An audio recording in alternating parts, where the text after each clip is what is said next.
जय माता दी। श्री शिवाय नमस्तुभ्यम। खरमास चल रहा है और साथ ही यह महीना जो चैत्र का होता है वह पूजा पाठ, उपाय, मंत्र जाप और भगवान की भक्ति के लिए जाना जाता है। इस महीने किया गया कोई भी सरल कार्य तत्काल मनोकामना पूर्ति के लिए सहायक माना जाता है।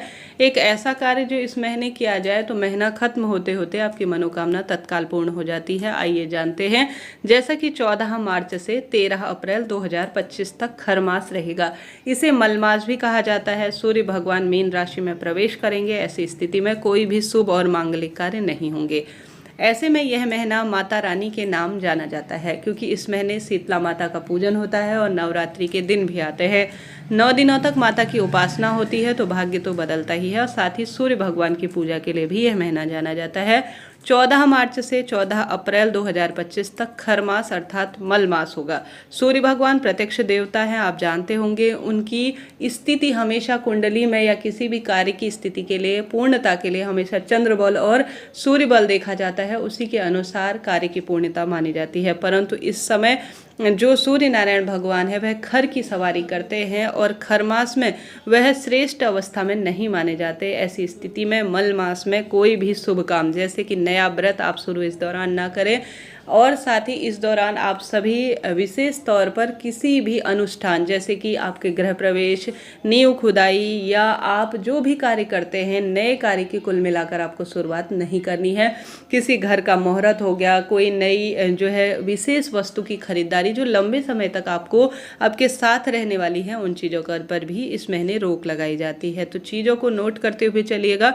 एक एक चीज़ आपके लिए बहुत महत्वपूर्ण होगी। जैसा मैंने शुरू में विदित कराया, खरमास अर्थात मल मास, इन दिनों आप सभी जैसे अपने जो कोई भी जैसे लड़का लड़की के जो वैवाहिक कार्य हो, सगाई इत्यादि हो, सभी शुभ और मांगलिक कार्य एक महीने के लिए 13 अप्रैल तक बंद रहते हैं। 13 अप्रैल के बाद नव संवत्सर इत्यादि लग जाता है और जो है श्रेष्ठ बैसाख महीने की शुरुआत हो जाती है। उसके बाद खूब सारे मांगलिक और शुभ कार्य होते हैं। परंतु इस जो चैत्र का महीना होता है अर्थात खरमास के दौरान आपको कुछ ऐसे कार्य करने चाहिए जो कि आपकी दुख दरिद्रता को दूर करने में सहायक हो। यह सबसे पहला कार्य है माता रानी की उपासना। महादेव के अर्धांग है माता रानी और सूर्य भगवान जो कि प्रत्यक्ष देवता है और हमारे आसपास विद्यमान है। उनकी पूजा करने से दुख दरिद्रता का अंत होता है। शारीरिक, मानसिक, आर्थिक कष्टों से मुक्ति मिल ही जाती है।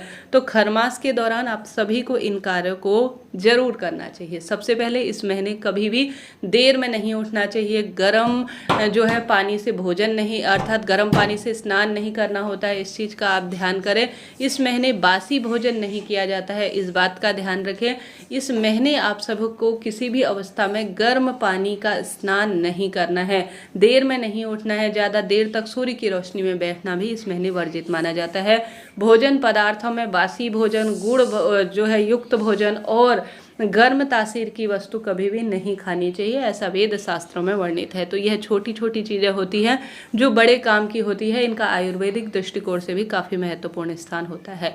अब आप सभी को इस महीने व्रत उद्यापन करना चाहिए या नहीं। देखिए, सोमवार, 16 सोमवार इत्यादि के आपने व्रत कर रखे हैं तो उनका उद्यापन आप कर सकते हैं, परंतु अन्य व्रतों को आप उद्यापन करने से रोक सकते हैं तो रोक लीजिए, नहीं तो उद्यापन करने में कोई दोष नहीं है।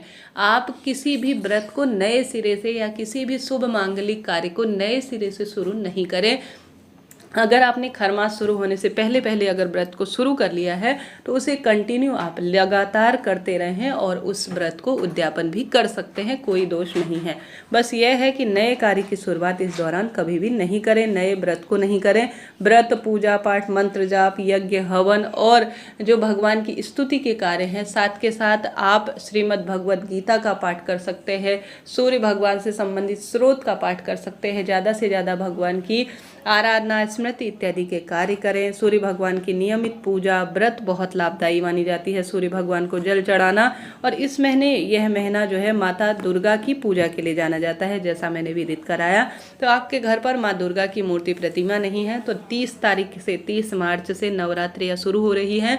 उससे पहले आप माता भगवती की मूर्ति घर लाकर अपने घर पर स्थापित करें और भाग्य की रेखाओं को प्रबल करे। ऐसी मान्यता है। इस महीने माता रानी की नवरात्रियों का व्रत करने से भाग्य बदलता है और जीवन में उद्धार होना निश्चित होता है। चैत्र महीने में आप सभी रोज घर के दरवाजे पर छिड़काव करें और माता रानी का आवाहन करते हुए उनकी स्मृति में एक दीपक का जरूर से नियम लीजिए।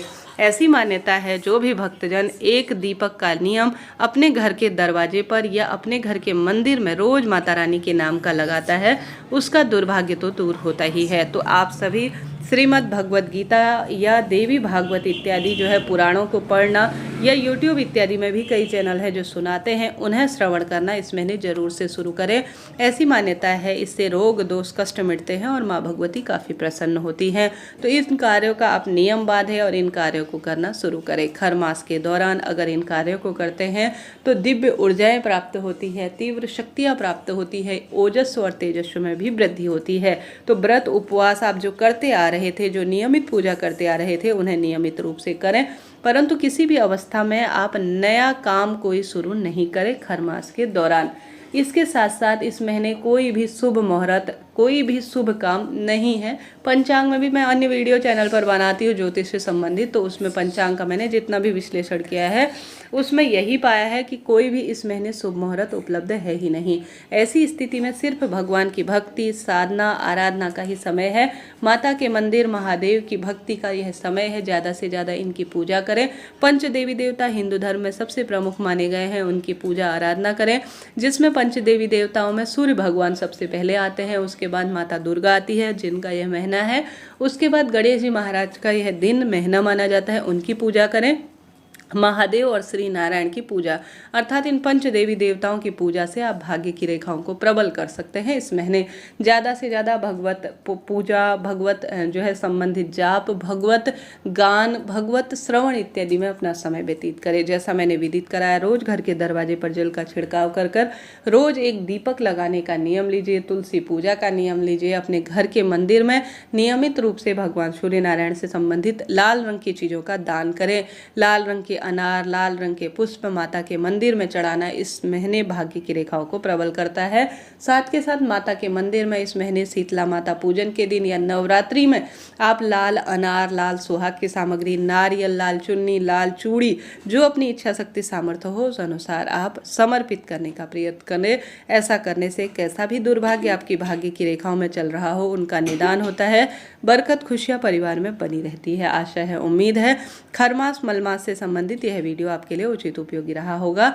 बात आती है नए वस्त्र इत्यादि खरीदने की, तो नए वस्त्र इत्यादि खरीद सकते हैं, कोई दोष, कोई दिक्कत की बात नहीं है। कोई भी प्रश्न हो खरमास मलमास से संबंधित या चैत्र महीने से संबंधित तो आप पूछ सकते हैं। यह महीना, यह जो दिन है आपके लिए शुभ, श्रेष्ठ और शुभ स्वरूप में फल देने वाले हों, यही आशा करते हैं। इससे उम्मीद है आप चैनल को लाइक करेंगे, शेयर करेंगे, सब्सक्राइब करेंगे। प्रत्येक महिला, प्रत्येक पुरुष इन कार्यों को करे और दुर्भाग्य तो